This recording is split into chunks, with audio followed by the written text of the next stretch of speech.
ओम शांति। तो वैसे तो ब्रह्मा बाबा की 57 विस्मृति दिवस हम मनाने जा रहे हैं, इसीलिए इकट्ठे हो गए। ब्रह्मा बाबा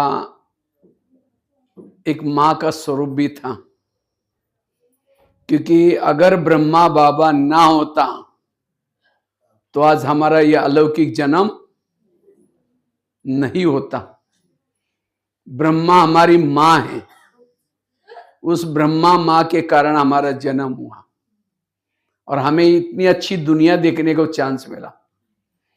जैसे माँ बाप अलग चीज है, माँ अलग चीज है।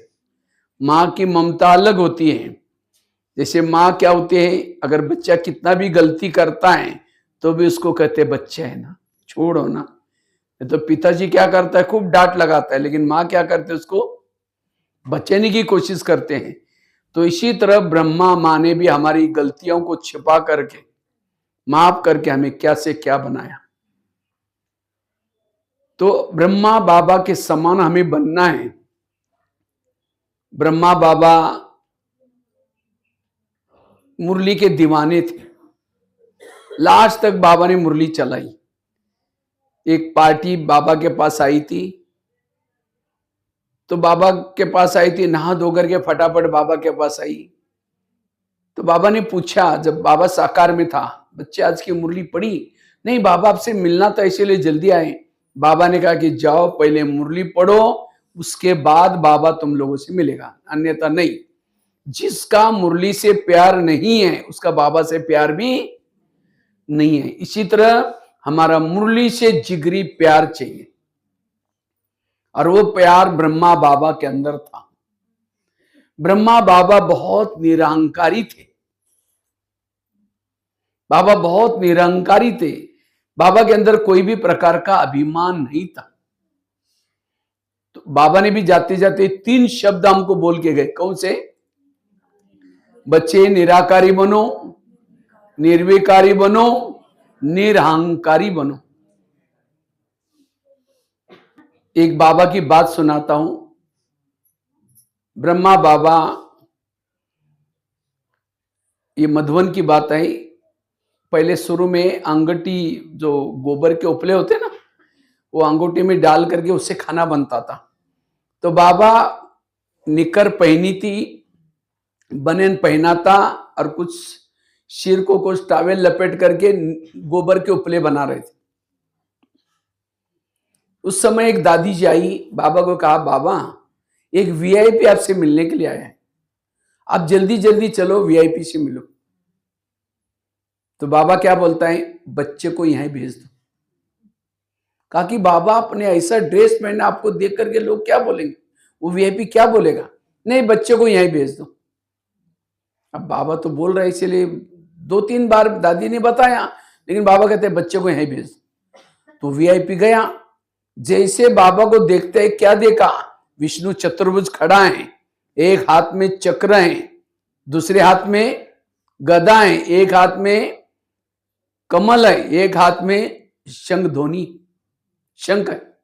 कुछ समय बाद क्या देखा? एक बुजुर्ग व्यक्ति गोबर का उपला घुमा घुमा करके दीवार पर लगा रहे।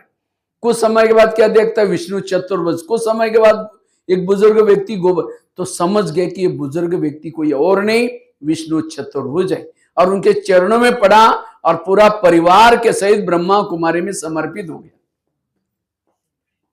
ये है बाबा की निरहंकारी का स्थिति। जितने हम ऊंचे उतनी साधारणता। ये छोटी छोटी बातें हमें क्या सिखाते हैं? हमें भी निरहंकारी बनना है।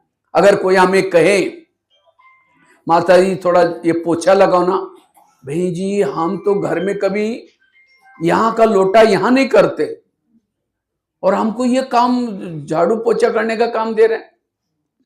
ये भी क्या है? हमारा अभिमान है। आज बाबा ने दादियों के अंदर का अभिमान को खत्म करने के लिए क्या किया? क्या किया? बाबा ने गुलजार दादी को साइकिलिंग रिपेयरिंग की सेवा दी। जो हमारी दादी निर्मल शांता दादी थी, उनको सबके जूते सिलाने की सेवा की। एक बार निर्मल शांता दादी बोलती कि बाबा मैं जूते सबके कैसे सिलाई करूं। बाबा कहता है एक मोची जितनी अक्कल नहीं तुम विश्व के राजा ले रहे। मना अपने अंदर का अभिमान को मिटाया। इसी तरह ये जो सेवा में क्यों मिलते हैं, अभिमान को मिटाने के लिए। इसीलिए हमारे अंदर कोई भी प्रकार का अभिमान ना हो, निरहंकारी स्थिति। बाबा इतना सारा कराता था। अब शिव बाबा तो हमने सामने दिखते नहीं थे, हमें दिखता तो कौन था, ब्रह्मा बाबा। लेकिन तो भी बाबा अपने आप को छिपाता था।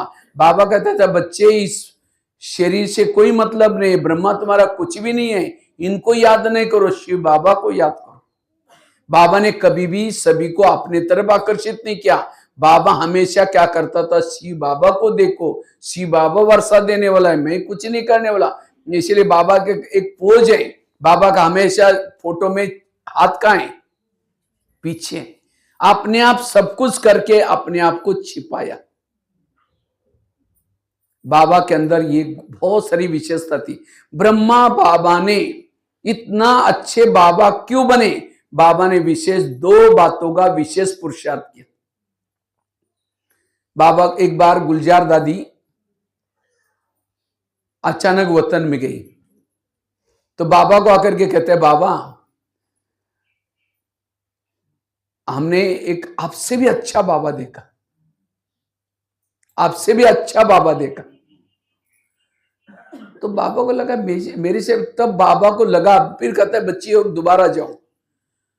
फिर दोबारा गई, नहीं बाबा वो बाबा बहुत अच्छा है। माना बाबा का ऐसा संपूर्ण शरीर ऊपर था, वो गुलजार दादी देख के आई थी। तब से बाबा को धुन लगी अब मुझे ऐसा बनना है। और बाबा ने रात को 2 बजे पुरुषार्थ करके उपराम हो गए। कोई समाचार भी है बाबा को आकर के सुनाता था।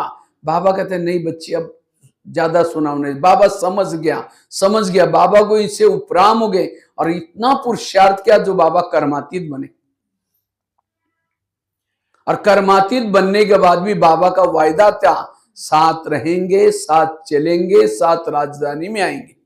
देखो अभी भी जाने के बाद भी बाबा आकर के हमें ये पढ़ाने का काम करता है। तो बाबा का हम सभी से कितना प्यार है। तो बाबा से प्यार है तो हमें बाबा को जो बातें अच्छी नहीं लगती, जो बाबा को अच्छी नहीं लगती, वो बातों को हमें क्या करना है, किनारा करना है।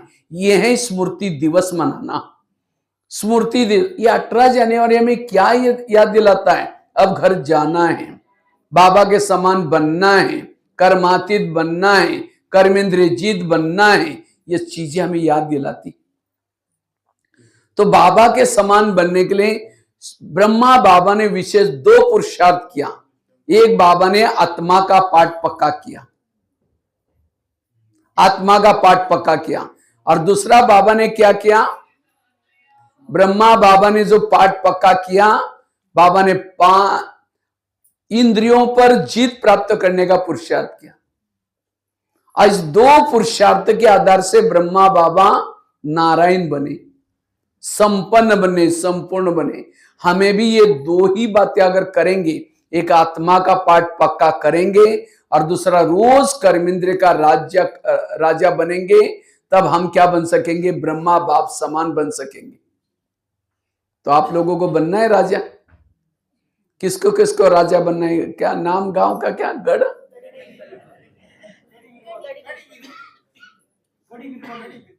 गढ़, अच्छा। तो आपको बनना है राजा सबको।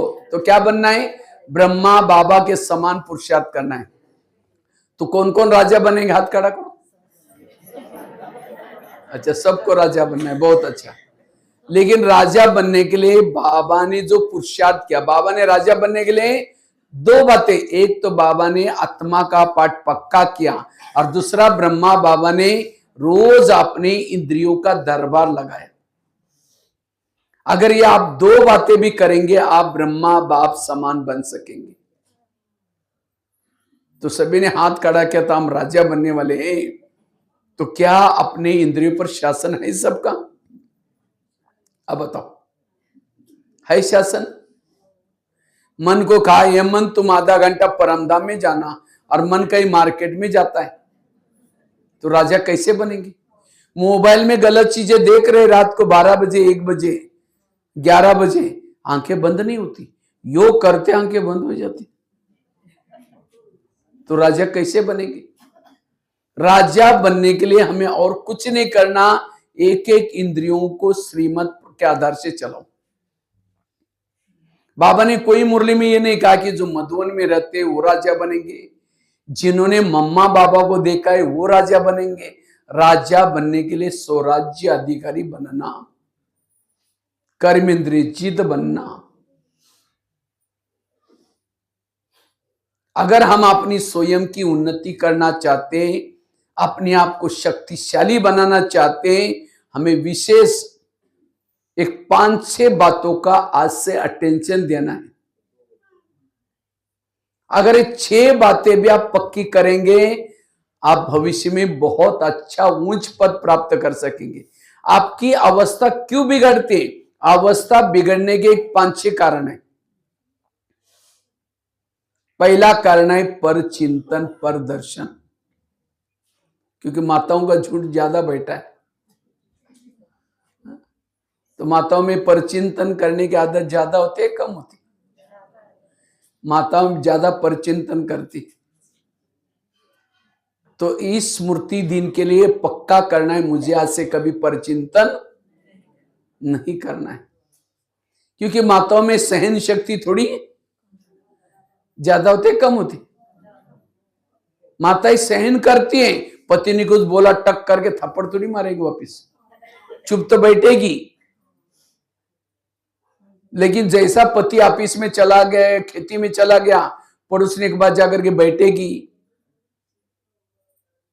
पति पूछेगा खाना, पड़ोसने के बाद जाकर के बैठेगी, उसके पूछेगी खाना खाया, वो कहेगी अरे क्या खाओ, मेरे पति ने बड़ा घमासान किया। वो कहेगी मेरा भी कोई कमाई क्या, यही तो मैं सुनाने के लिए आई हूं। वो अपने घर के सुना रहा, अपने घर के सुना रहा, उसको कहते हैं परचिंतन। सास भी ऐसे है, बेटा भी ऐसा है, वो भी ऐसा है, फिर वो भी अपने घर के सुना रहे, वो अपने घर के सुना रहे हैं। वो जाते जाते वो क्या बोलते हैं, मैं कभी कभी धमकाती हूं, तुम भी कम नहीं करना, न तो सिर पर बैठेगा, कंट्रोल में रख। वो बातें सुन क्या ही सारा दिन वही चिंतन चलता है, शाम को आएगा धमकाऊंगी, मैं भी कोई कम हूं क्या, मैं भी उसका अर्धांग नहीं हूं, मैं भी काम करती हूँ। फिर जब शाम को आता है पानी मांगता है, कैसे देंगे, ले तेरे को आता नहीं, गुस्से से पानी दिया, खाना गुस्से से बनाया। ये क्यों हुआ? क्योंकि परचिंतन करने से। वही खाना घर वालों ने खाया, 30 दिन के बाद खून बनता है, खून अशांत हुआ, आप शांति के लिए फिर दोस्तों के पास जाता है, फिर दोस्त कहता है चलो शराब पीते, नशे करते हैं। फिर कई दिन के बाद माता क्या बोलते, मेरा पति बिगड़ गया। किसने बिगड़ा? मैंने परचिंतन किया, वो माता ने मुझे कहा कि तुम भी कोई कम नहीं, इसलिए मुझे गुस्सा आया, गुस्सा ने खाना गुस्से से बनाया, सारा घर ही। इसलिए आज से हमें, अगर ब्रह्मा बाबा से मेरा प्यार है, तो आज से कभी भी परचिंतन नहीं करना।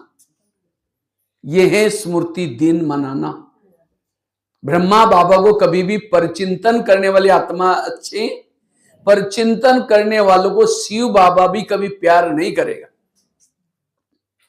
कभी नहीं करेगा। अब किसी के घर में जाओ, उनके बच्चे भी बैठे हैं, बाप भी बैठा है, बच्चों को कहेंगे बच्चे ठीक नहीं, नालायक है, ऐसा है वैसा है। अब बाप को कहेंगे आप बहुत अच्छे, आप कितने अच्छे हैं। बाप कहेंगे तुम पहले यहां से भाग जाओ, तुमने मेरे बच्चों की गिलानी की, तुम मेरे बच्चे बोलता है।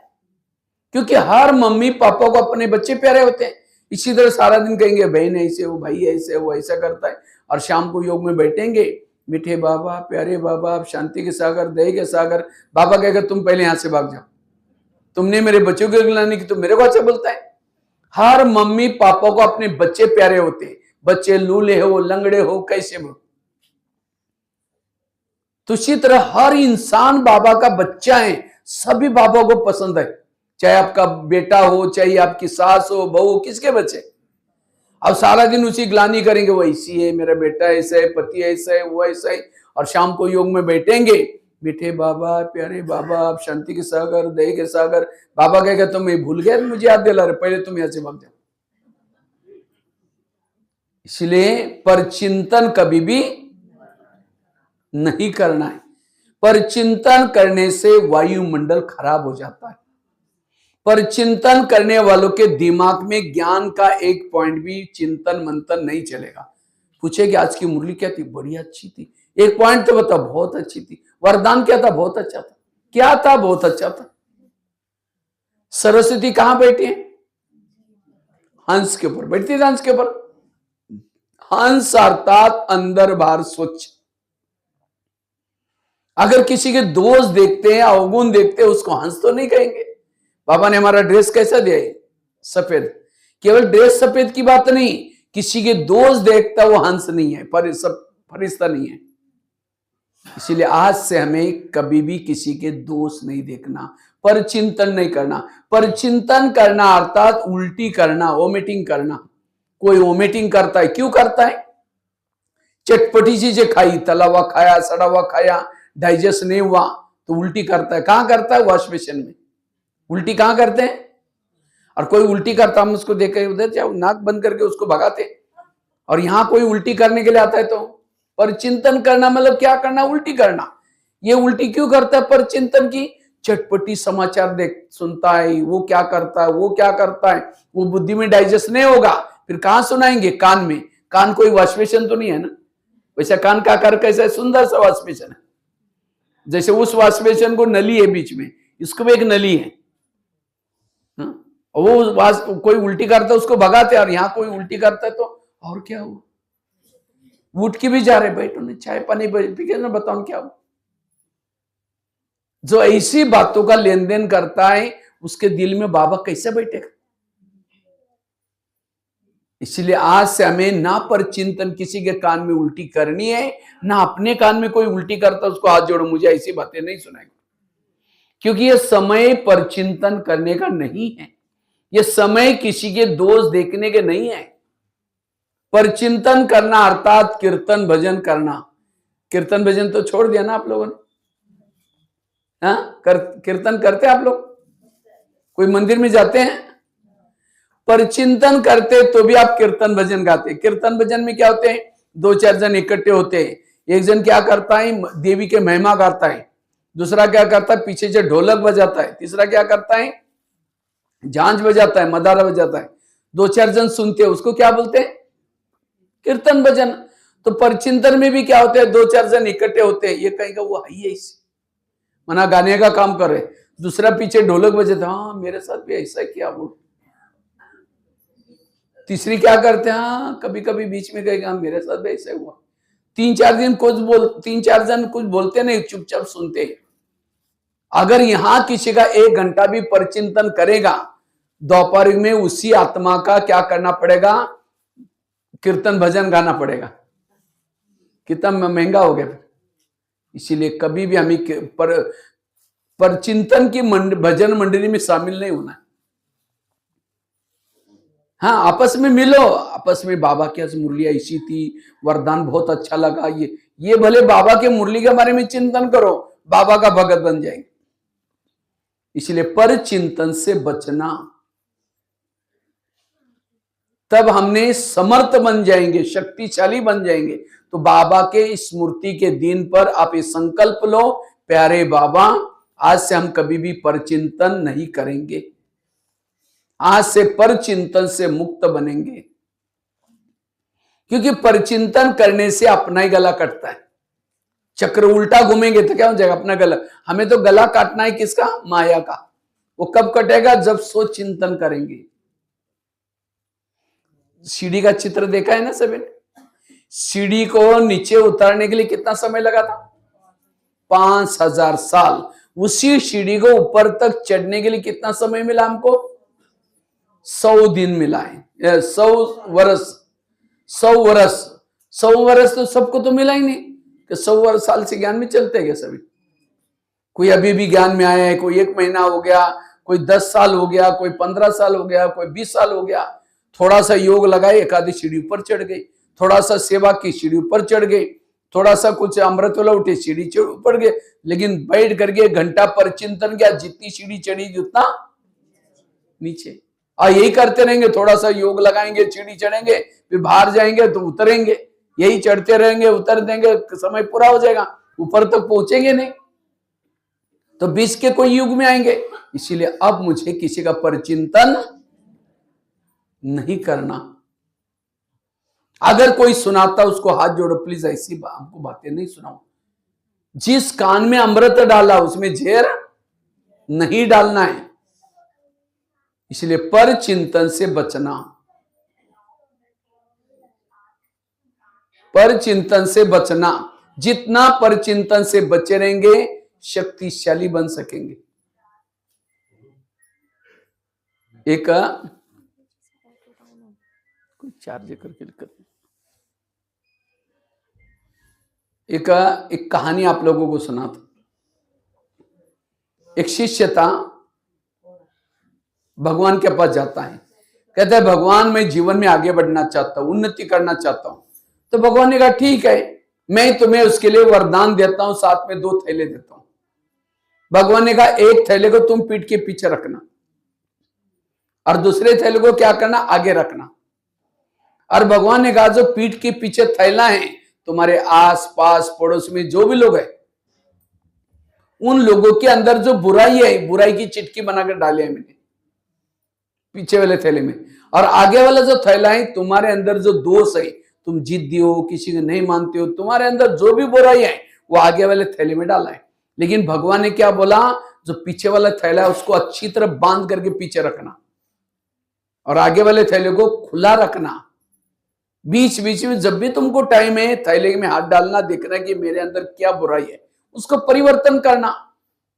दूसरे के बुराई के थैले को बांध करके पीछे रखना और अपनी बुराई को आगे रखना और अपनी बुराई को बीच बीच में खोल के देखना कि मेरे अंदर क्या बुराई है और उसको परिवर्तन करना। तुम्हें सुख मिलेगी, शांति मिलेगी, तुम्हारी जो भी इच्छाएं पूर्ण हो जाएगी। जाओ, लेकिन थैले का ध्यान रखना, दूसरे की बुराई को पीछे रखना और अपनी बुराई को। वो थैले लेके गया, कुछ साल के बाद वो भगत क्या करता है, पीछे का थैला आगे करता है।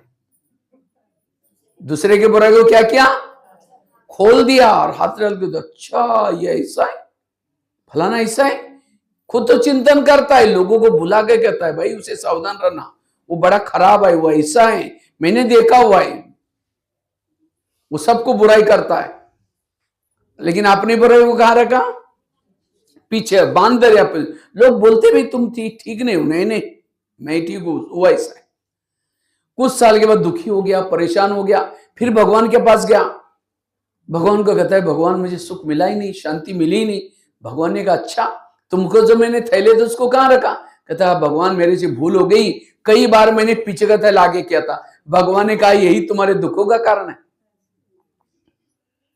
ये कहानी किसी और की नहीं, किसकी कहानी है, हमारी अपनी कहानी है। हम भी यहां आए थे,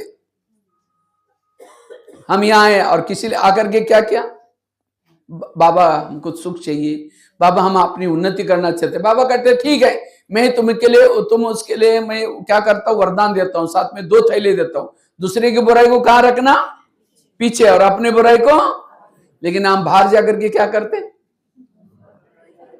हाँ, पीछे का थैला आगे और आगे का थैला। फिर बाबा कहे बाबा हमारा योग नहीं लगता, कारण परचिंतन। इसलिए आज से कभी भी हमें किसी की बुराई नहीं करनी, पर चिंतन से बचना।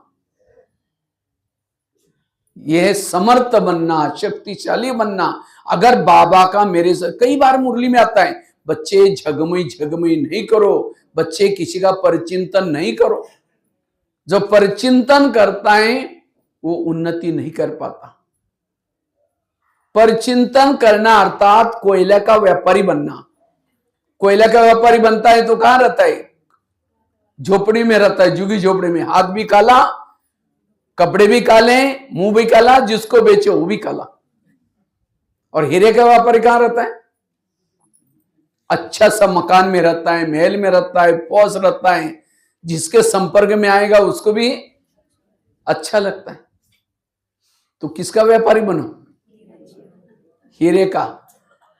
कोयले का व्यापारी अर्थात दूसरे की दुर्गुण देखना, औरों को सबको सुनाना, खुद का टाइम वेस्ट तो कर रहे हैं, दूसरे का भी टाइम बर्बाद कर रहे, पाप चढ़ा रहे। और कोयले कोई हीरे कोई अलग खाने में नहीं मिलता, कोयले के खाने में हीरे मिलते। आज जिस लोगों के आप दुर्गुण देख रहे हैं उसके अंदर कुछ हीरे भी तो हैं, अच्छाई भी तो है। वो देखो और कुछ सुनाओ, वो व्यक्ति बड़ा अच्छा है, बहुत अच्छा है, आपका भी फायदा उसका भी। इसलिए कभी भी आज से परचिंतन नहीं करना, परचिंतन से बचना। जो परचिंतन करता उसको बाबा प्यार नहीं करेगा, स्थिति बिगड़ जाएगी। इतना ही नहीं, ध्यान रखना, परचिंतन करने वाला इस ज्ञान मार्ग से चला जाएगा। आपको तो जाना है या रहना है? किसको किसको रहना है? हाथ खड़ा करो। सबको रहना है। तो इसलिए आज से कभी परचिंतन, बाबा के एक मुरली में कभी पॉइंट आते हैं, मेरे अच्छे अच्छे बच्चे थे, ज्ञान योग करते थे, लेकिन आज है ही नहीं, चले गए। क्यों चले गए? उन्होंने दूसरे के दोष देखे, इसलिए यहां से। बाबा तो कहता है यहां तुम चले जाओगे, कहीं को लगता है मैं ही जाऊंगा ना, इनकी संस्था बंदी हो जाएगी। बाबा कहते हैं तुम एक चले जाओगे, यहां 1000 आ जाएंगे, घाटा तुम्हारा हो जाएगा, मेरा कुछ नहीं। आकाश में थूकेंगे, थूका कहां आएगा? अपने ऊपर ही आएगा। इसलिए इस ज्ञान मार्ग में अंत तक रहना है, किसी के भी हमें दोष। एक सत्संग चलता था, उस सत्संग में बहुत सारे लोग आते थे। तो एक दिन शिष्य गुरुजी को कहता है, गुरुजी मुझे एक वरदान चाहिए। तो गुरुजी ने कहा क्या वरदान चाहिए? कहता है मेरे बारे में सबके दिल में क्या चलता होगा ये मैं जानना चाहता हूं। तो गुरुजी ने कहा ठीक है, मैं तुम्हें वरदान देता हूं, साथ में एक छड़ी देता हूं। छड़ी मतलब मांत्रिक डंडा। जब भी किसी के दिल में तुम्हारे बारे में कुछ चलता है, उसको जानना है, वो छड़ी को दिल में रखो, उस व्यक्ति का नाम लो तो पता चलेगा। तो छड़ी दी, वरदान दी, शिष्य चला गया। अचानक शिष्य को याद आए, पहले मैं गुरुजी की चेकिंग करता हूं, गुरुजी के दिल में मेरे बारे में क्या चलता है। तो छड़ी दी, वरदान दी, शिष्य चला गया। अचानक रास्ते में याद आए तो क्या करता है, खड़ा होकर के छड़ी को दिल में लगाता है, गुरुजी का नाम लेता है। जैसे गुरुजी का नाम लिया, छड़ी थोड़ी सी काली हो गई। अब छड़ी काली हो, उसको लगता है गुरुजी के अंदर मेरे बारे में कालापन आई, इनको गुरुजी बना करके फायदा क्या? वो आश्रम है ना, बंद हो गया। 1 दिन हो गया, 2 दिन हो गया, महीना हुआ। तो गुरुजी एक दिन उनके शिष्य के पास, एक दिन गुरुजी की नजर गई, अरे ये कुर्सी कई दिनों से खाली, क्या बात है? ये रोज आने वाला, इतनी अच्छी सेवा करने वाला। तो गुरुजी उसके घर में गया, कहते क्या जी आजकल आप आश्रम में नहीं आते? नहीं जी, थोड़ा आजकल कोरोना काल चल रहे हैं, आजकल ठंडी बहुत है, आजकल थोड़ा घर में मेहमान आते हैं, मेरी तबीयत ऊपर नीचे हो रहे हैं। तो गुरुजी ने कहा आप 6 साल से आश्रम में आते थे, आंधी आए, तूफान आए, कुछ भी हो जाए। नहीं जी गुरु, नहीं जरूर कुछ बात है। कहा कि गुरुजी आपके अंदर मेरे बारे में कालापन है। तो गुरुजी ने कहा अच्छा ये बात है क्या, लेकिन तुमने देखा कि तुम्हारे अंदर औरों के बारे में कितना कालापन है? कहा कि नहीं देखा। देखो, शिष्य ने छड़ी को दिल में रखाया, अपना नाम, खुद का नाम लिया, पूरी छड़ी काली हो गई। गुरु की कितनी काली थी? थोड़ी सी, बाकी सारा सफेद थी। और शिष्य ने जब अपनी देखी, पूरी काली, थोड़ी सी सफेद बनने जा रही थी। तो अपनी काली देकर के शर्म आई, सिर झुकाया। गुरुजी ने कहा कोई बात नहीं, मेरी भी छड़ी जब शुरू में आया था आश्रम में पूरी काली थी, लेकिन मैंने तपस्या करते करते करते इतनी बची है। अभी तो मैं कर ही रहा हूं तपस्या, आश्रम में हूं, सेवा कर रहा हूं, दान पुण्य कर रहा हूं। अगर तुम मेरे को देकर के आश्रम में नहीं आओगे, जो तुम्हारी सफेद बन रहे हैं वो भी काली हो जाए। तब वो शिष्य कहता है गुरुजी मैं कितना भूल करने जा रहा था। कहा कि मेरी जो काली है वो भी सफेद हो जाएगी, लेकिन अगर तुम मेरे को देख करके नहीं आएगा, जो तुम्हारी सफेद हो रही काली। तो कहता है गुरुजी मैं कितना भूल करने जा रहा था। आज से गुरुजी ने कहा किसी की भी कमजोरी मत देखना। ये कहानी भी किसी और की नहीं। हम यहाँ आते आते हमारी जो पतित आत्मा थी, काली आत्मा थी, पावन बनना शुरू हो जाते हैं। जैसे जैसे यहाँ आते हैं, बहनों के संपर्क में आएंगे, भाइयों के संपर्क में आएंगे, सेंटर के संपर्क में, फिर क्या कहेंगे, यहाँ जो पैसे देते हैं उसको ज्यादा आगे करते, फलानी बहन जी ऐसे, उससे मधुबन में ऐसा होता है, कुछ ना कुछ दोष देखेंगे, भावना बिगाड़ देंगे, यहाँ आना बंद करेंगे। अच्छा नहीं आएंगे तो घाटा किसका है? इसीलिए बाबा कहते आज से कभी किसी के भी दोष ना देखो, पर चिंतन नहीं करो। तो इस पर चिंतन से बचना, अर्थात बाबा अपनी अवस्था को अच्छी बनाना। तो स्मृति दिन बनाने के लिए आए हैं, तो हमें क्या करना है? आज से ये धारणा करनी है, मैं कभी भी पर चिंतन आज से नहीं करूंगा। दूसरी धारणा क्या करनी है स्मृति दिन के दिन? बाबा के श्रीमत प्रमाण चलना। तो कितना परसेंटेज आप लोग बाबा के श्रीमत प्रमाण चलते, बताओ कितना चलते हैं? हर एक का अलग अलग है। 100 में से श्रीमत तो पता है ना, अमृत वाला उठना, क्लास के पहले योग करना, मुरली सरोज की सुनना, शुद्ध भोजन खाना, एक एक श्रीमत के 10-10 मार्क है। सारा दिन का 100 में से आपको कितना मिलते हैं? अब बताओ बताओ, 3-4 जन बताओ तो पता चले कितना लिखते हैं, मिलते? बोलो,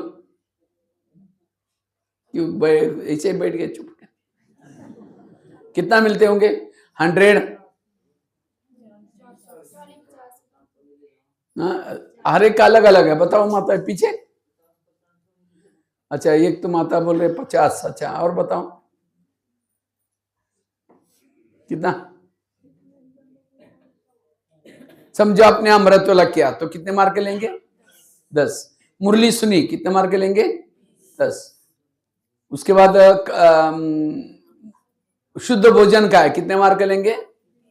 लेकिन अमृत वाले उठे तो सही, उठ करके बिस्तर से तो उठे, लेकिन बाद में आंखें बंद करके सो गए, 5 मार्क चले गए। अच्छा, आंखें भी बंद नहीं की थी, आंखें तो खुली थी, लेकिन बुद्धि रूपी आंखों से इधर उधर भटके थे, परम धाम गए नहीं, तो भी उसके 2.5-3 मार्क गए। इतनी सूक्ष्मता है। केवल उठना नहीं, समझो बैज पहना लेकिन यूनिफॉर्म में नहीं आए तो भाई 5 मार्क चले गए। मुरली सुनी तो कितना मार्क लेंगे आप? 10। मुरली सुनने से पहले योग किया, 5 मार्क मिले। योग नहीं किया, बिना योग करके सुनी, 5 मार्क चले गए। अच्छा, सुनी लेकिन उस प्रमाण चले ही नहीं सारा दिन, तो भी 4 मार्क चले गए। सुनने का केवल 1 ही मार्क है। यह है ज्ञान की गहराई। इसलिए एक इसको कहते हैं आध्यात्मिक ग्रामर। जैसे ग्रामर होता ना, समझो किसी ने लिख दिया हिंदी में, मैं शांति सागर की संतान हूं, लेकिन शांति की मात्रा पीछे वाली मार दी, तो पढ़ने वाला हिंदी में कहेगा ये रॉन्ग है, उसको आगे से मात्रा चाहिए थी। तो इसी तरह मैंने अमृत वाला का कर्म किया, मुरली सुनने का कर्म किया, लेकिन विधि पूर्वक किया, श्रीमत प्रमाण चलाना। लेकिन हम श्रीमत का उल्लंघन क्यों करते? पहली तो आते ही लोक लाज। अगर सफेद ड्रेस पहनेंगे तो लोग क्या कहेंगे, अगर बैज पहनेंगे तो लोग क्या कहेंगे। लोग इस दुनिया में ऐसे हैं, घोड़े पर बैठने में नहीं देंगे, पैदल चलने में नहीं देंगे। इसीलिए कहते हैं ना, सुनो सबकी करो मन की नहीं श्रीमत की। फटाफट मन की बताया।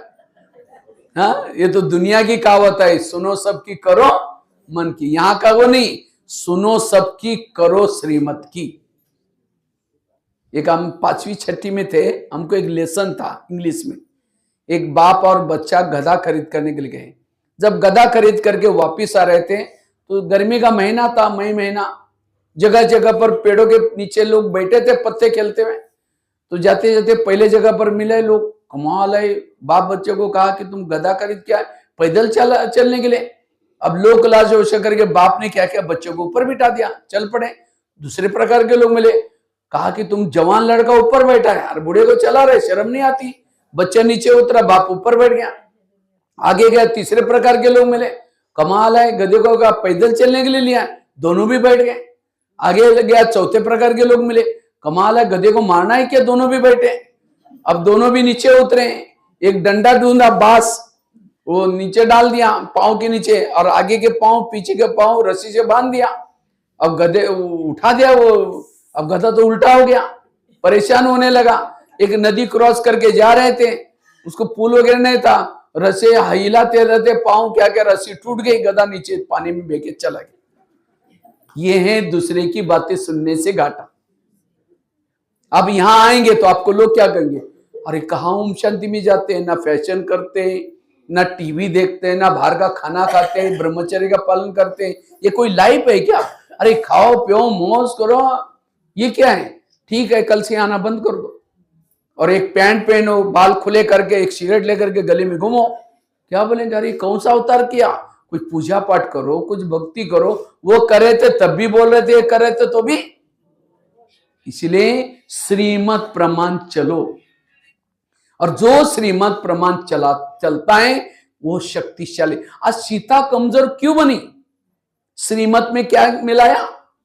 मन मत। और ये साधु है, अगर उसको भिक्षा नहीं देंगे तो नाराज हो जाएगा, श्राप देगा। श्रीमत में क्या मिलाया?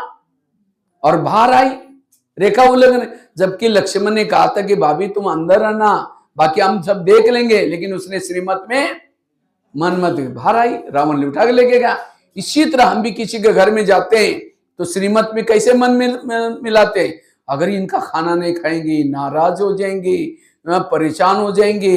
बाबा तो कहता है गृहस्थी में रहना है, लेकिन क्या करना है? सबको खुश करना है। इस श्रीमत में क्या क्या मिला रहे और खा लिया ना, उसको तो राजी किया, लेकिन भगवान। इसलिए हमें लोगों को राजी करते करते कहां पहुंच गए? इसलिए बाबा के श्रीमत प्रमाण चलो, आपकी अवस्था पावरफुल रहेगी। बाबा कहते हैं माया मेरी बेटी है और तुम मेरे कौन हो? बच्चे हो। तो माया और आपका रिश्ता क्या हो गया? भाई बहन। कोई कोई बहन भाई को थप्पड़ मारते हैं, कब मारते हैं? जब बाप का कहना नहीं मानता। इसलिए बाबा के श्रीमत प्रमाण चलना, जितना श्रीमत प्रमाण चलेंगे। और मुझे लगता है यहां भक्ति के फिर भी कोई नियम इतना ज्यादा कड़क नहीं है अपने ज्ञान के। भक्ति मार्ग में ऐसे ऐसे नियम है। और ये नियम क्यों रखे हैं? समझो कोई खांसी आ रही, बहुत खांसी आ रही, रात भर नींद नहीं कर रहे, वो डॉक्टर के पास जाता है, डॉक्टर जी मुझे रात भर नींद नहीं आई, पता नहीं क्या हुआ। डॉक्टर चेक करता है, दवाई देता है, कहता है दवाई खाना, लेकिन साथ में दही वगैरह इमली खट्टी चीजें मत खाना। और पेशेंट दही भी खा रहा है और दवाई भी खा रहा है, तो क्या हो जाएगा? बीमारी कम हो जाएगी, ज्यादा बढ़ जाएगी। इसी तरह आज हमें भी काम की, क्रोध की, लोभ की बीमारी लगी, तो हम बाबा के पास आते हैं। बाबा कहते हैं बच्चे ये ज्ञान योग सीखना, लेकिन इसके साथ साथ ये परहेज करना, शुद्ध भोजन खाना, यूनिफॉर्म में आना, ये नियम इसीलिए विकार रूपी बीमारी से बचने के लिए। मुझे याद है मैं जब लौकिक में घर में था तो मैं हमारे माताजी को देखता था। वो माताजी हमारी भक्ति करती थी। तो भक्ति कैसी करती थी? हमारे यहाँ खेती में रहते थे हम लोग। ये जो सेंटर का हॉल है इससे भी बड़ा हमारा एक कुआं था, तो घर के पास ही, घर झोपड़ी में रहते थे। तो माताजी चाहे ठंडी हो चाहे गर्मी हो, वो जाकर के कुएं में नहाती थी। उसी गिले कपड़े को पहन करके पूरा हमारा 1-2 किलोमीटर गांव दूर था, वहां एक मंदिर था, वहां तक सोते हुए जाती थी। वो लाइन लगाएगी डंडे से, फिर सोते हुए जाएगी, फिर वहां तक जाकर के वो पूजा करती। बाबा तो ये तो नहीं कहता ना तुम रोज नहा करके गिले कपड़े पहन करके सेंटर तक आओ, और वो भी सोते हुए। अगरबत्ती ले आओ, नारियल लेके आओ, जो बहन जी ने मुरली सुनाया उसको लास्ट में चरणामृत धुलाई करके पानी पी लो। सिंपल सरल कितने नियम है, भक्ति में कितना क्या क्या किया। इसलिए बाबा के श्रीमत प्रमाण चलो, और जितना श्रीमत प्रमाण चलेंगे, कभी कभी हम श्रीमत का भी उल्टा अर्थ कर लेते। एक भाई ज्ञान में चलता था 1 साल से, एक बार होटल में गया और समोसा मंगाया। समोसा जानते हैं ना, 1 किलो समोसा मंगाया। वो मैदे को बेल करके आलू का मसाला भरते तलते उसको समोसा कहते हैं। 1 किलो समोसा मंगाया, उसका मैदे का छिलका फेंकता और मसाला खाता है। तो मैनेजर ने बोला तुम मैदा पसंद नहीं करते? कहता पसंद तो करता हूँ, लेकिन आजकल मैं ब्रह्मा कुमारी आश्रम में जाता हूँ। उन्होंने कहा कि बाहर का नहीं खाना, इसलिए बाहर का निकाल करके मैं अंदर का। बाहर का न खाना मतलब दूसरे का हाथ का न खाना। इसलिए होटल पर सीधा बोर्ड लिखा है होटल, हो सके तो यहां से टल। समझो कोई पति पत्नी ज्ञान में चल रहे, पत्नी पति को क्या बोलते?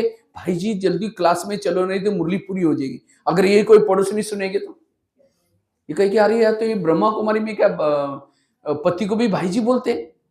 और कभी जाकर के उस पड़ोसी को ज्ञान सुना, हमारा ज्ञान बहुत अच्छा, आप चलो ना। क्योंकि हमको टाइम ही नहीं। उनको टाइम है आने की इच्छा है, लेकिन उनको लगता है अगर इनके ज्ञान में चलेंगे, जैसे इन्होंने अपने पति को भाई जी बनाया, हमें भी भाई जी बनाना पड़ेगा।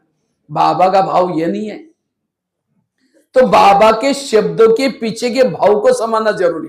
आज भक्ति कोई गलत नहीं, भक्ति बहुत अच्छी है, लेकिन भक्ति का हमने भाव को उल्टा कर दिया। कहते हैं भगवान को प्राप्त करने के लिए बलि चढ़ाओ। कौन सी बलि? जो सारा दिन मैं करते, मेरा है, मैं करती हूं, ये मैंपन को छोड़ना, ये है बलि चढ़ाना। लेकिन लोगों ने कौन सी बलि चढ़ाई? मैं करने वाली बकरी को बलि चढ़ाई, अपना मैं तो छोड़ा ही नहीं। कहते उपवास करने से भगवान प्रसन्न हो जाता है। उपवास, उप मतलब नजदीक, वास मना रहना, मन बुद्धि से भगवान के पास रहना, इसको कहते हैं उपवास। लेकिन लोगों ने कौन सा उपवास किया? पेट का। अब जिस दिन पेट का उपवास करेंगे और ये उठो, कहेंगे नहीं मेरे को उठाने के लिए बोलते हो, मेरे तो कुछ खाया नहीं, और गुस्सा आएगा। इसीलिए कहते हैं ना, भूखे पेट भजन ना गोपाला।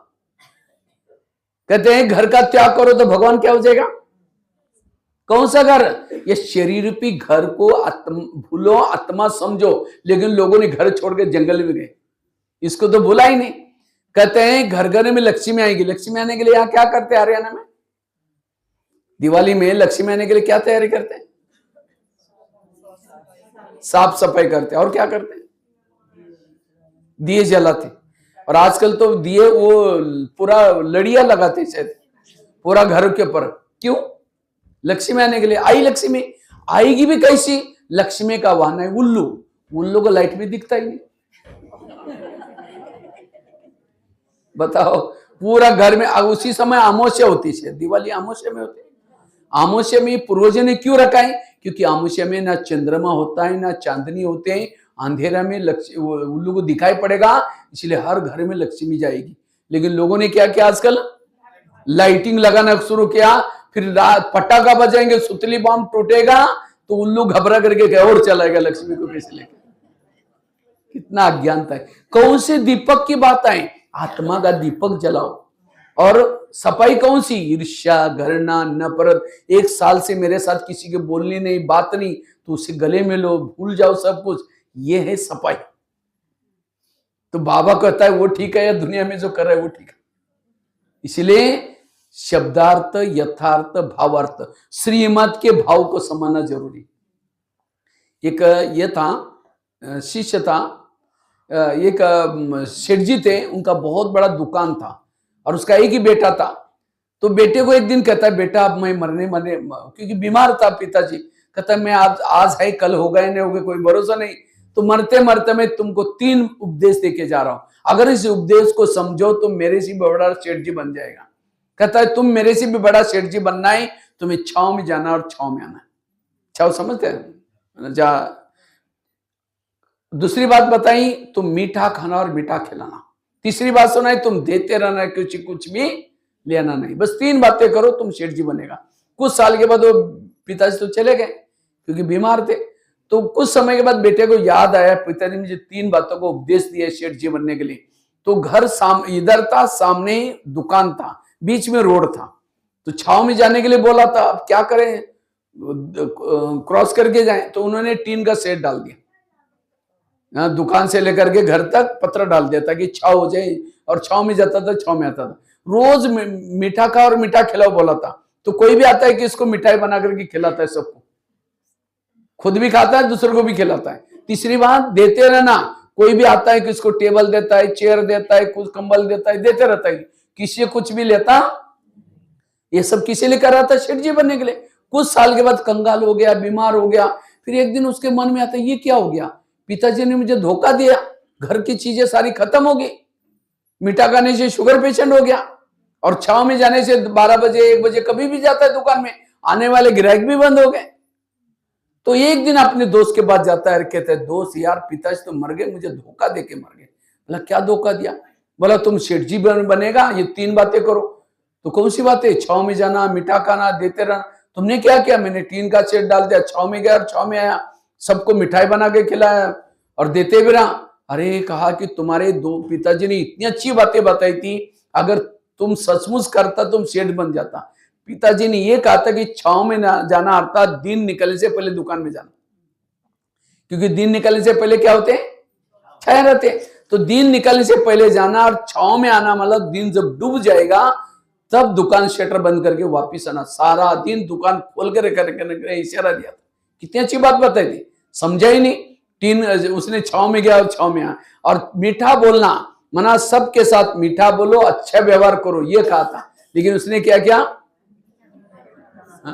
और देते रहना, तुम इतनी कमाई करो, कर्जा किसी को दो, कर्जा किसी से नहीं लो। कितनी अच्छी बातें बताई, बात को समझा ही नहीं। तो इसी तरह परमात्मा ने भी हमें बलि चढ़ाओ, उपवास करो, घर का त्याग करो, कितनी अच्छी बातें बताई, समझना ही नहीं। इसलिए श्रीमत का पालन करना, तब हमारी स्थिति। तीसरी बात है, अगर अपनी अवस्था को अच्छी बनाना है, योग को विधि से करो। योग कैसे करो? विधि से। कई योग में बैठते हैं लेकिन मन एक तरफ है, बुद्धि, समझो कोई माता योग लगाने के लिए आ रहे हैं, आते आते रास्ते में देखा कि बहुत अच्छा सब्जी वाला जा रहा है, फिर सोचेगा आज शाम को इसकी सब्जी बनाते हैं। पहले सोचेगा योग करेंगे, मुरली सुनेंगे, जाते समय लेके जाएंगे, यहाँ आकर के बैठे, लाल लाइट चल रहा है, गीत बज रहा है, शुरू करेंगे मैं आत्मा हूं, शांत स्वरूप, शक्ति स्वरूप। फिर सोचे अरे तो सब झोला तो लाए नहीं, वो थैला तो लाए नहीं, सब्जी कैसे लेके जाए? फिर कहेंगे ठीक है, उसके प्लास्टिक का झोला तो हो गई, फिर उसमें लेके जाएंगे मैं आत्मा हूं, शांत स्वरूप। फिर सोचा यार गैस के ऊपर जो दूध रखा था गर्म करने के लिए, वो शायद मैंने बंद किया या ऐसा चालू है, बंद किया, चलो कोई बुझा देगा, मैं आत्मा हूं, शांत स्वरूप। फिर सोचा घर में तो मेहमान आने वाला था, मैंने सोचा था उनके लिए छोले बनाओ, लेकिन रात को तो बातों बातों में तो भिगा ही नहीं, चलो छोड़ो कुछ और बना देंगे, मैं आत्मा हूं, शांत स्वरूप। लाल लाइट की सफेद लाइट हो गई, योग का टाइम। भक्ति मार्ग में यही क्या, माला जप रहे, राम राम राम राम, देखना भी पीली दूध ने, राम राम राम राम। अब यहां भी मैं आत्मा हूं, शांत स्वरूप, शक्ति स्वरूप। अचानक थाली का आवाज आए, बेटा तुमने क्या गिराया, थोड़ा ध्यान से लेना, मैं आत्मा हूं, शांत। इसलिए योग में हम बैठते हैं, अटेंशन से बैठो। और हमें 3 चीजें अपने लाइफ में करनी है, ब्राह्मण लाइफ में। एक तो अमृत वाला का योग अच्छा करना है। अमृत वाला कौन कौन उठता है, हाथ खड़ा करो। अच्छा, सब लोग उठते। अगर अमृत वाला का चुपचाप आपका वीडियो बनाई जाए और उसी वीडियो को आपको 10 बजे दिखाई जाए, इस सवेरे का अमृत है कि मेरा है, मैंने ऐसे किया था, दीवार के सारे बैठे, मुखला आंखें बंद है, 2 बार मच्छर अंदर भी गया और बाहर भी आए, पता भी नहीं चला। इसलिए अमृत वाला आंखें खोल करके बैठना, और केवल आंखें खोल के नहीं। आप कोई घर में मेहमान बुलाओ, मेहमान बहुत बड़ा है लेकिन आपका स्नेह प्यारा है, इसलिए 10 काम छोड़ के आया, लेकिन जैसे घर में आया, आने से पहले कुंडी लगा करके सो जाओ। वो बेल बजा रहे, घंटी बजा रहे, दरवाजे नहीं खोलो, कैसा लगेगा उनको? वो तो चला जाएगा। फिर दोबारा फोन करो, क्या बात आप आई नहीं? कहेगा मैं आया था, बेल बजाई थी, आपने दरवाजा नहीं खोला, चला गया। नहीं, दोबारा आ जाओ, जरूरी काम है। फिर आया, फिर कुंडी बंद कर दी, फिर दोबारा फोन करो, कहेगा कभी नहीं आऊंगा। इसीलिए कई अमृत वाला उठेंगे, बाबा को निमंत्रण देंगे, मीठे बाबा, प्यारे बाबा, आ जाओ, हम आपसे बातें करनी है।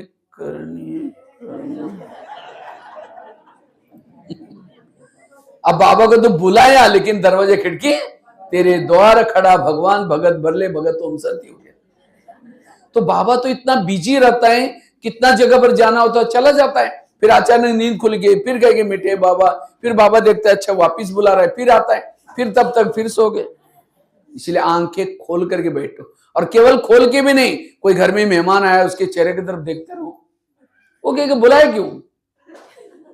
तो कई भाई बहन योग में बैठेंगे, उठ करके आंखें बाबा के फोटो की तरफ देखते रहेंगे, झूमते रहेंगे, फिर घड़ी में देखेगा अच्छा 15 मिनट देखना हो, अच्छा और 5 मिनट देखना।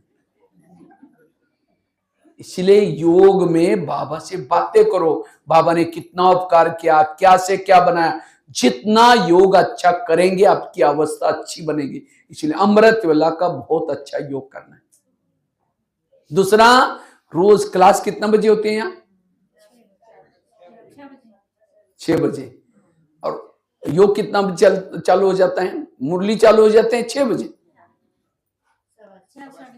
हाँ, तो उससे पहले आधा घंटा आकर के योग करना। बिना योग करके मुरली सुनने से कोई भी दिमाग में नहीं बैठेगी।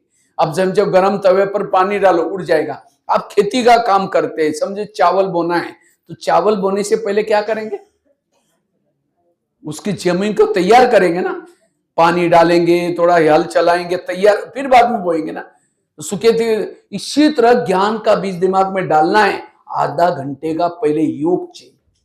बिना योग करके मुरली सुनेंगे, शाम तक पूछेंगे आज की मुरली क्या थी, बहुत अच्छी थी, वरदान बहुत अच्छे अच्छे बोलेंगे, दिमाग में नहीं रहेगा। इसलिए क्लास के पहले योग करना, और तीसरा, रोज की मुरली सेंटर पर आकर के सुनना। आज कईयों को ऑनलाइन में सुनने की माया लगी, जो मुरलियां ऑनलाइन से सुनेंगे उनकी पूजा भी ऑनलाइन से हो जाएगी। आजकल मंदिर में कम लोग जाते हैं, ऑनलाइन से पूजा होती है।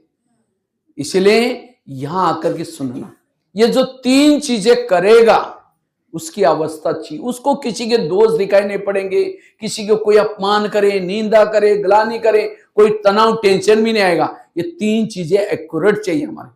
अमृतवेला का योग, क्लास के पहले योग, और तीसरा रोज की मुरली। सवेरे सवेरे 3 चीजें जरूर करना है। कहते एक 2 महिलाएं थी, एक रहती थी 2 मंजिल पर, दूसरी रहती थी नीचे के मंजिल पर। 2 मंजिल वाली रोज अपने घर की खिड़की से पड़ोसनी के छत पर देखती है, तो छत पर वो कपड़े सुखाते, उसके कपड़े देकर के पति को बुलाती है 2 मंजिल वाली। कहती इसको कोई अक्ल नहीं, कितने गंदे कपड़े, कितने मैले कपड़े, जाओ पूछ के आओ। पति कुछ नहीं बोलता, रोज बुला करके कहते जाओ पूछ के आओ।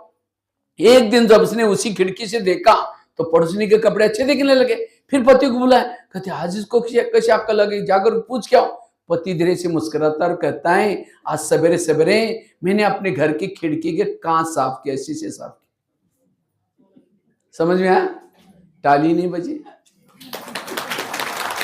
उनकी खिड़कियां गंदी थी, इसीलिए कपड़े कैसे दिखते थे। इसी तरह जिस सेंटर पर नहीं आएंगे, मुरली नहीं सुनेंगे, अमृतवेला ठीक नहीं करेंगे, आपकी बुद्धि रूपी खिड़की निगेटिव रहेगी, और उसी निगेटिव से जिसको भी देखेंगे सब गलत नजर आएंगे। इसीलिए रोज खिड़की को साफ करो, सब अच्छा दे, कोई तनाव टेंशन कुछ नहीं आएगा। ये 3 चीजें आज हमारे लिए बहुत जरूरी है। अमृतवेला का योग, क्लास के पहले योग, और तीसरा रोज की मुरली। 3 चीजें मैंने बताई। एक तो पहला बताया क्या, परचिंतन से बचना। उसके लिए मैंने थैले वाली कहानी, छड़ी वाली कहानी, किसी के कान में उल्टी नहीं लेना, के कोयले के व्यापारी नहीं बना, कई टोटके बताए। दूसरी बात बताई श्रीमत का पालन। तीसरा बताया अमृतवेला खिड़की साफ करने वाली बात। चौथी बात है अगर अपनी अवस्था को अच्छी बनाना है, मैं 5 या और 2 ही बातें सुनाऊंगा। चौथी बात है अगर अवस्था को अच्छी बनाना है, शक्तिशाली बनाना है, इसलिए अपने संस्कारों को परिवर्तन करो। जो मेरे गलत संस्कार है, बुरे संस्कार है, उसको परिवर्तन करना। जो जितना संस्कारों को बदलेंगे उतना बाबा आपको प्यार करेगा। जैसे कोई भी पति पत्नी से प्यार करता है, कब करता है? जब वो पत्नी पति का कहना मानती है। अगर कहना नहीं मानेगा तो पति कभी भी प्यार। इसीलिए परमात्मा हमारा भी पति है। जैसे आजकल दुनिया में सगाई करते, शादी करते हैं, तो कैसे करते हैं? पति उस शहर में जाएगा, मेरे लिए कोई लायक है, और आजकल जो शादियां कराते जोड़ी ढूंढते। अगर पति पढ़ा लिखा है, पत्नी भी अच्छी चाहिए। अगर पत्नी दिखने में सुंदर है, पति भी ऐसा चाहिए। इसी तरह परमात्मा भी पति है, वो भी आपके शहर में आया और आप उसको पसंद आए, वंडरफुल।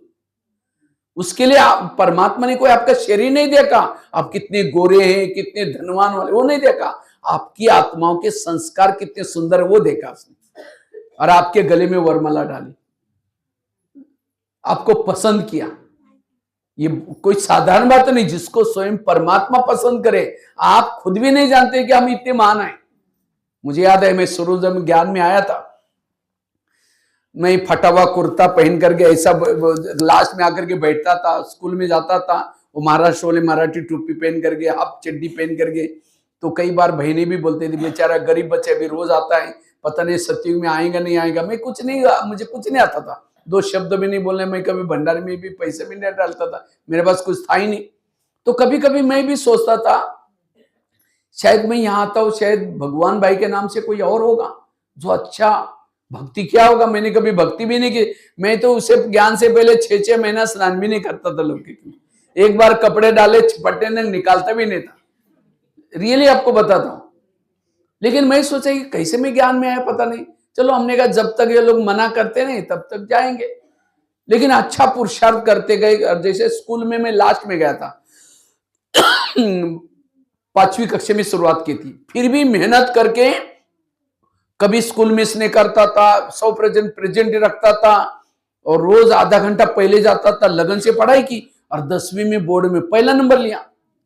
तो ऐसे में जब ब्रह्मा कुमारी में आया, मैंने सोचा उस समय यज्ञ 45 साल हो गया था, 45 साल हुआ था संस्था चल गए।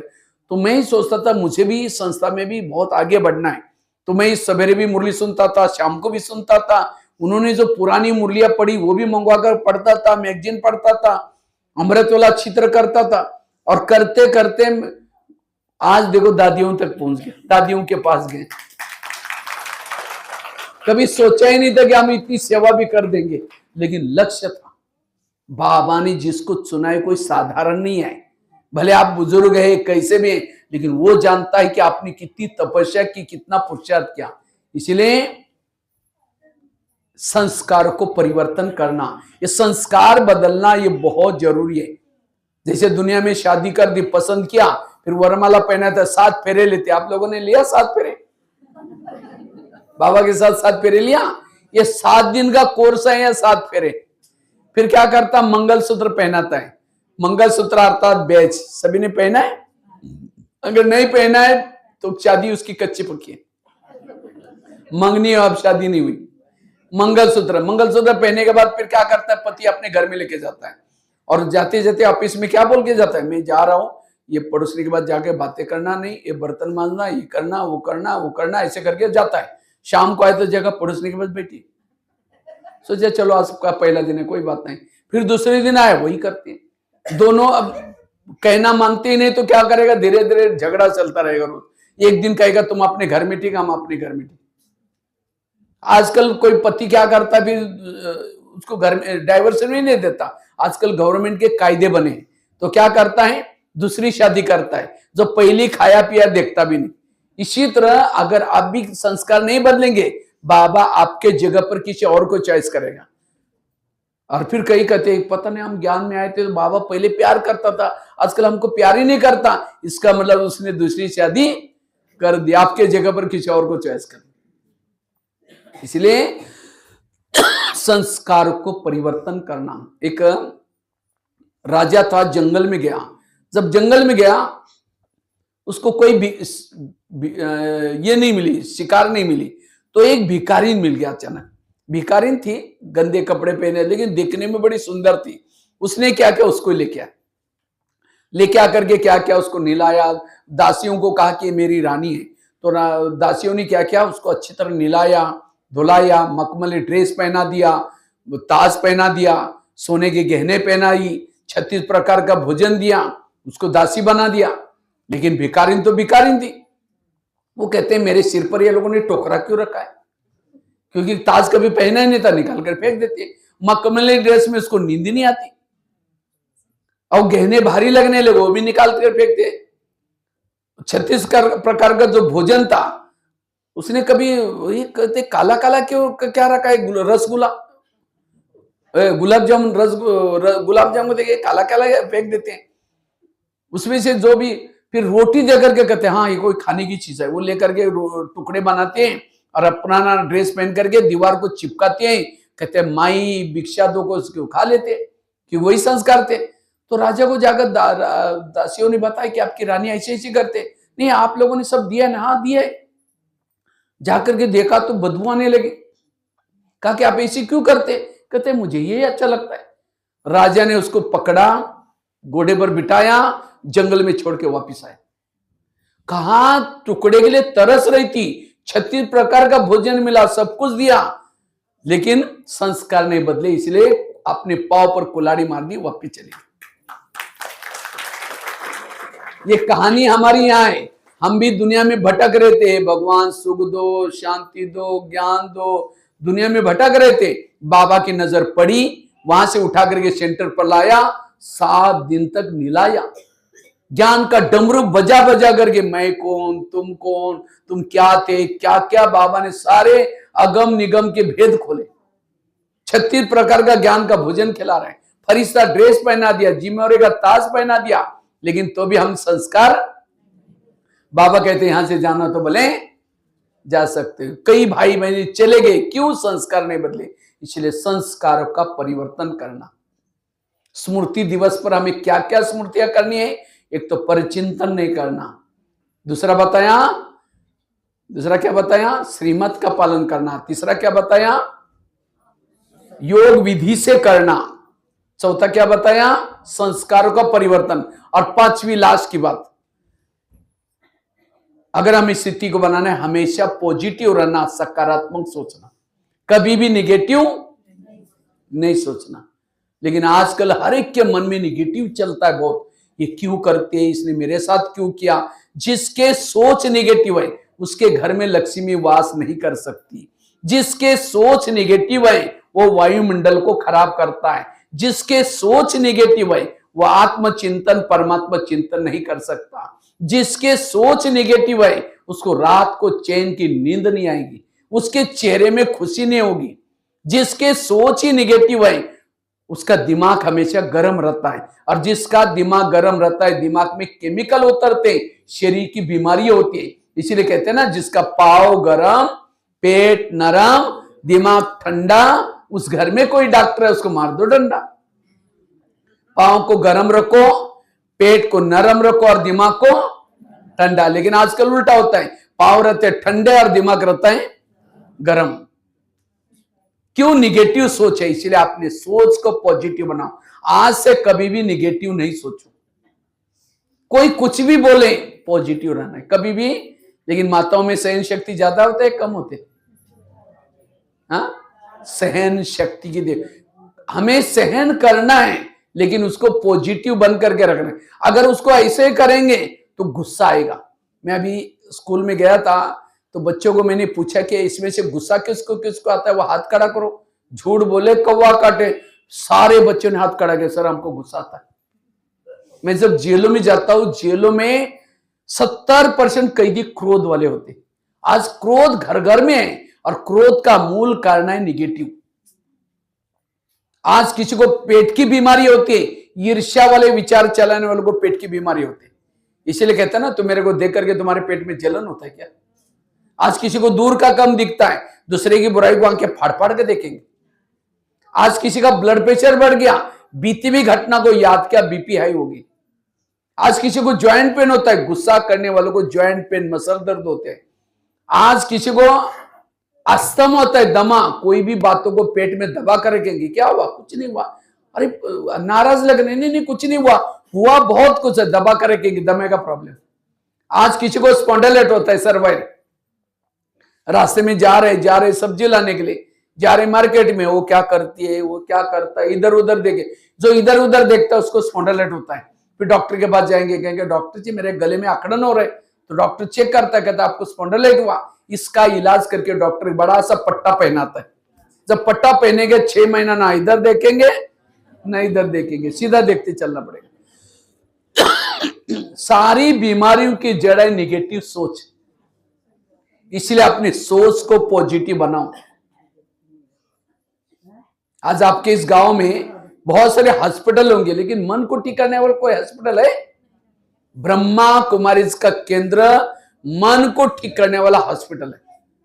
और जितना मन को बीमारियों का कारण है मन बीमार, जिसका मन बीमार उसका तन बीमार। आज किसी को हमारी बहनें जो बुलाते हैं सेंटर पर, भाई जी थोड़ा आओ ना ज्ञान सुनने के लिए, क्या बोलते हैं?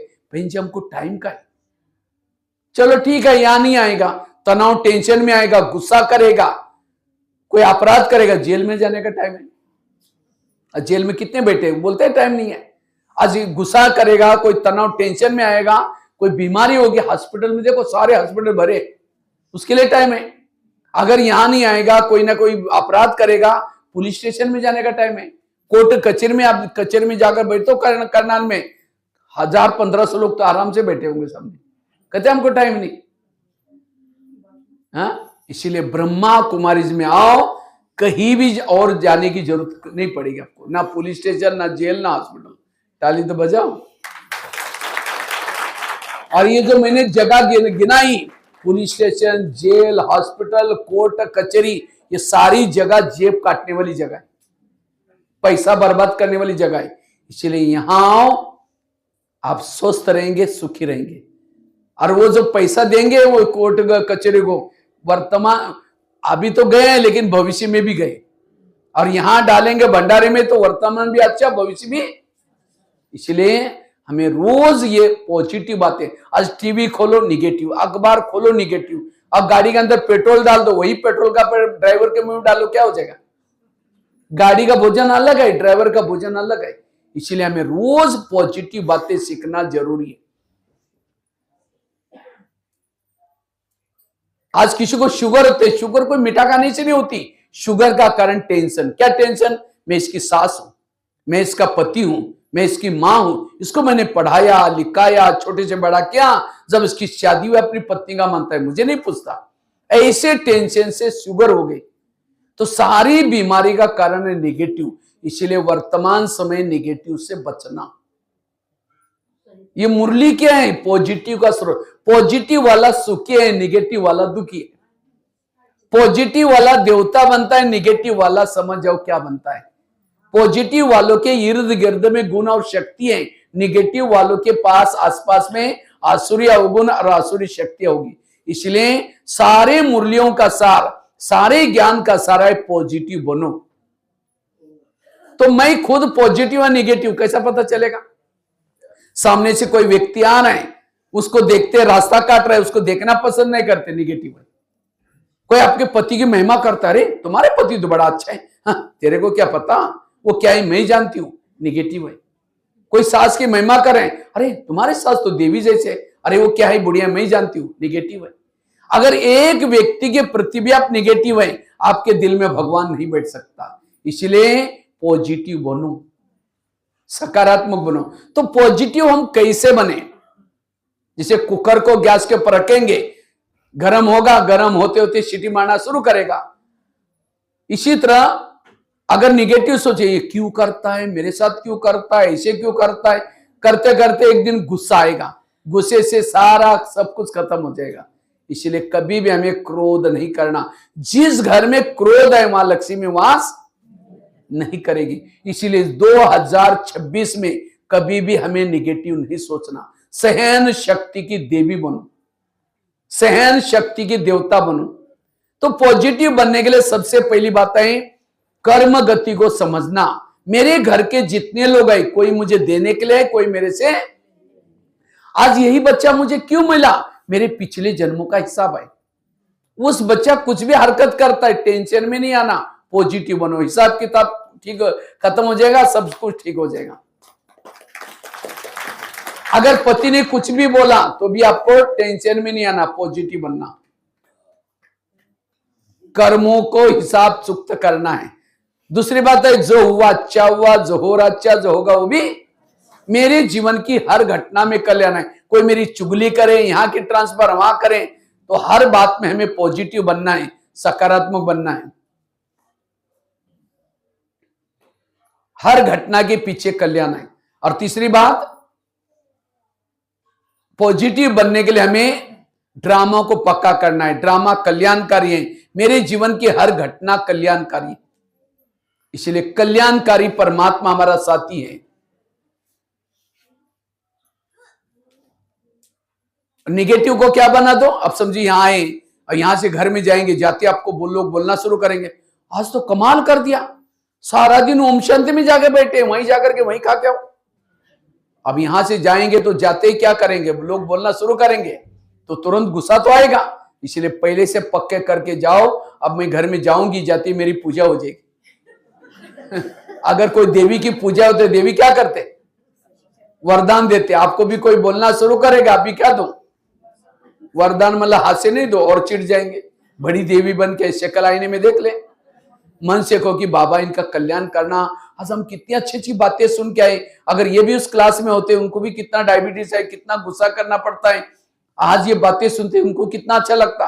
तो निगेटिव को क्या बना दिया, पॉजिटिव। इसलिए बुराई को भी कभी भी गुस्सा नहीं आएगा। तो इसलिए आज स्मृति दिन के दिन ये 5 बातें लेके जाना। पहली बात बताई, पर चिंतन कभी नहीं करना। उसके लिए मैंने काफी एग्जाम्पल दिया। छड़ी वाली बात बताई, थैले वाली बात बताई, कान में उल्टी नहीं लेना, हीरे के व्यापारी बनना। दूसरी बात बताई, श्रीमत का पालन करना। जितना श्रीमत का पालन करेंगे शक्तिशाली बनेंगे। तीसरी बात बताई, विधि पूर्वक हमें योग लगाना है। तीसरी बात बताई, चौथी बताई, संस्कारों का परिवर्तन करना है। और पांचवी बताई, हमेशा पॉजिटिव रहना, सकारात्मक रहना। उसके लिए कर्म गति को याद रखना। मेरे घर के जितने भी लोग हैं, कोई मुझे देने के लिए, कोई मेरे से लेने के लिए, मेरे से कोई किसी का गलती नहीं है। ड्रामा कल्याणकारी है, जो हुआ अच्छा हुआ। रोज खिड़की साफ कौन कौन करता है? हाथ खड़ा करो। खिड़की मतलब घर की नहीं। या तो मैं नेपाल में गया था, 3 दिन मेरी भट्टी थी। तो पहले दिन मैंने खिड़की वाली बात सुनाई, दूसरी दिन 2-4 माता आई नहीं, तीसरी दिन आई। बहनों ने कहा कल क्यों नहीं आए थे? कहा कि भैया ने परसों कहा ना खिड़कियां साफ करो, हम कल सारा दिन खिड़कियां साफ करने लगे। वो घर की खिड़की नहीं, रोज अमृतवेला करना, खिड़की साफ करना। रोज की क्लास के पहले योग करना, खिड़की साफ करना। रोज की सेंटर पर आकर मुरली सुनना, खिड़की साफ करना। ये 3 चीजें जो करता है, उसको किसी के भी दोष दिखाई नहीं पड़ेंगे, किसी की बुराई दिखाई नहीं पड़ेंगे, सब अच्छा दिखाई पड़ेंगे। ठीक है, ये है स्मृति दिन मनाना। ठीक है, ओम शांति।